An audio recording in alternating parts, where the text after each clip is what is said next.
বলেন রক্তের চিনি কোষে ঢুকায় ইনসুলিন। তো যখন কোষে ওভারলোড হয়, রক্তের চিনি যখন ঢুকতে পারে না, বডি বেশি ইনসুলিন তৈরি করে চিনিটা ঢুকানোর ব্যবস্থা করে। তখন কেন চিনি বাড়ে? বলেন কোষে ঢুকতে না পারলে তো চিনি বাড়বে।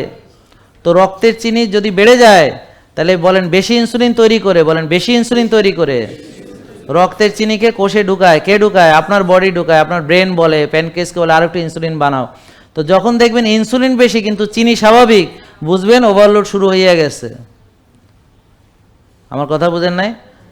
বুঝতে পারছেন? মানে ডায়াবেটিস আছে কিন্তু ওই চিনিটা ওই জোর করে কোষে ঢুকাচ্ছে, আপনার শরীরের ভিতর থেকে ঢুকাচ্ছে, ইনসুলিন বেশি তৈরি করে ঢুকাচ্ছে, আপনি তো জানতেই পারবেন না আপনার এই ঘটনা ঘটতেছে। এই ঘটনা যেদিন শুরু হবে তারও 10-15 বছর পরে ডায়াবেটিস শুরু হবে।